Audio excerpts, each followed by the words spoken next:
Hello friend, I want to tell you about the Renault Scenic car.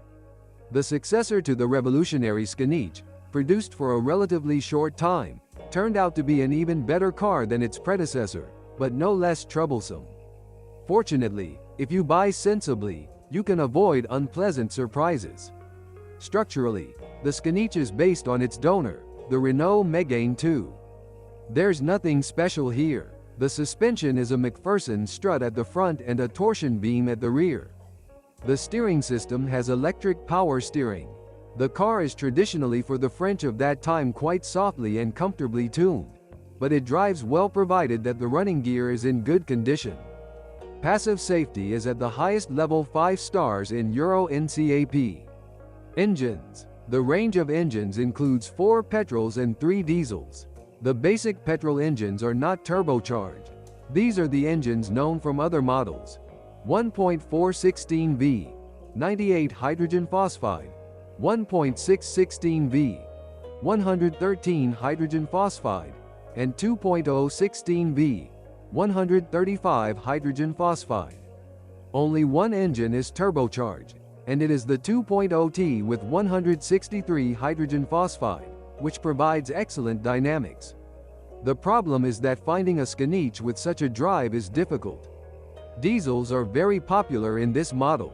This is primarily the small 1.5 DCI unit with 85 hydrogen phosphide, 101 HP and 105 HP. The larger 1.9 DCI engine generates 120 hydrogen phosphide, 110 HP and 130 hydrogen phosphide, and its successor 2.0 DCI 150 HP. And here the situation is analogous. The best and most dynamic engine is also the rarest. Which engine to choose? Generally, I recommend petrol units, especially the very successful, refined and dynamic 2-liter units.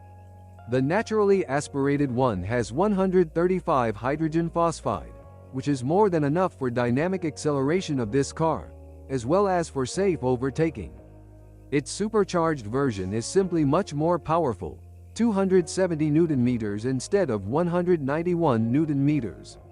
What's more, it doesn't suffer from any diseases or ailments due to the supercharger. Both versions 2.0 can be recommended to people who don't pay attention to high fuel consumption. If someone wants petrol, but prefers the engine to be a bit more economical, an alternative is the 1.616V. Also a good, failure-free engine, which no longer accelerates the Scenic as quickly as its bigger brother. After purchase, it is necessary to check the timing and the wheel responsible for controlling the timing phases. The only problems this engine causes are minor failures of the electronics and ignition system, coil. The smallest, weakest, but cheapest to run is the 1.416V unit. This is an engine that generally has no problems apart from occasional ignition coil failures. In addition, it is very economical and willingly accepts LPG installations. True, you won't drive such a Scenic quickly, but you will drive it long and cheaply. In principle, this is where the recommended engines for the Renault Scenic II end. I have already described the 1.5 DCI and 1.9 DCI diesel engines several times on autocult.pl.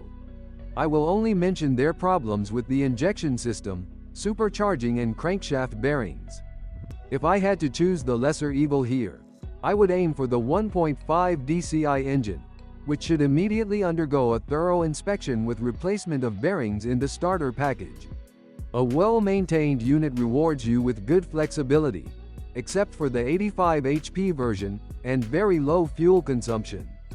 Weaker versions do not have a dual-mass flywheel, which reduces the cost of replacing the clutch.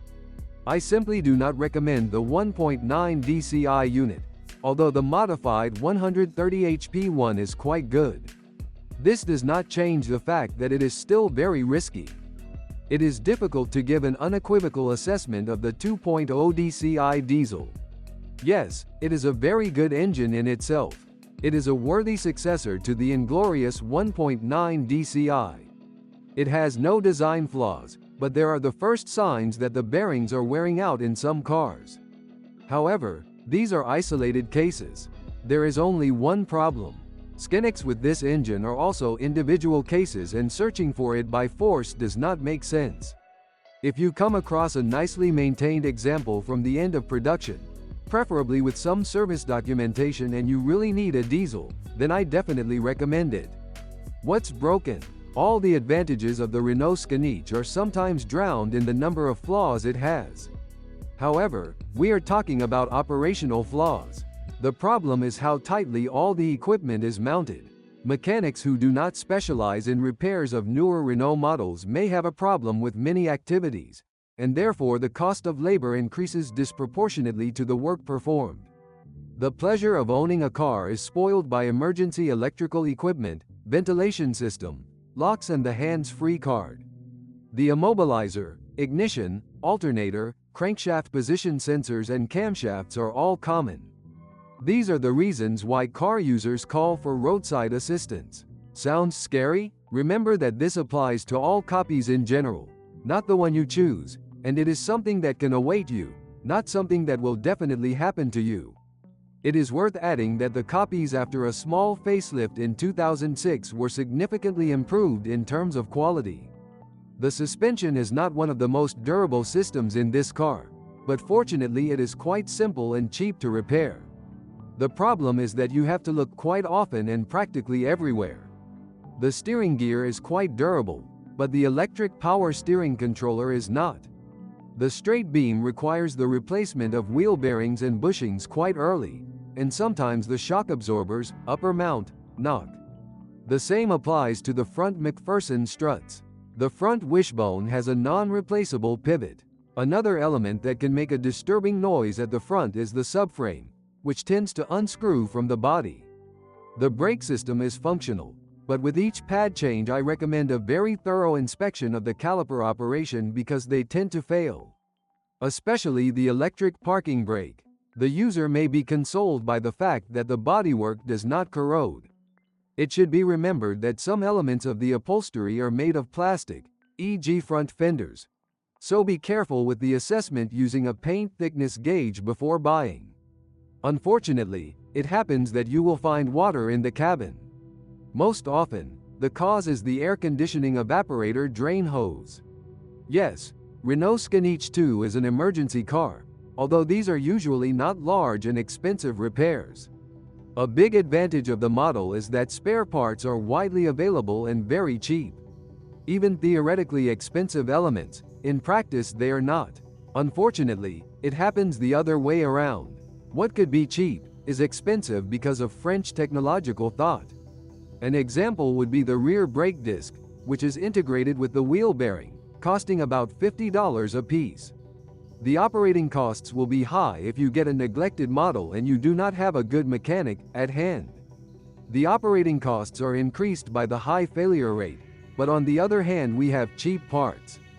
The total costs are also influenced by the relatively low purchase price of the car compared to the competition. Our standard question should be changed to, for whom is Renault Scenic II? Personally, I would recommend it primarily to people who have already paved the way in repairing cars of these brands and have a mechanic who knows how to do it. If you find a good specialist, even a fairly faulty model will be a pleasure for you. When looking for this relatively cheap car, you are in a good position, because the competing models are much more expensive, and you can spend the difference on a pre-purchase inspection and a good, first service. Renault Scenic is a model that requires consideration when buying. Thanks for listening to me. Don't forget to subscribe to the channel and rate my video. If you know of any problems with this car that I haven't mentioned, be sure to write about them in the comments. I have good news for you. Now, if you are planning to buy a used car, or learn more about your car, you no longer need to search for the information you need on the internet. We have collected everything in one place for you, on the website carme.pro. Here you can find out everything about the car, what brakes and at what mileage, any problems with engines, chassis or gearboxes, which trim levels are better not to mess with, and how not to lose money buying a used car. You will learn all this on carme.pro.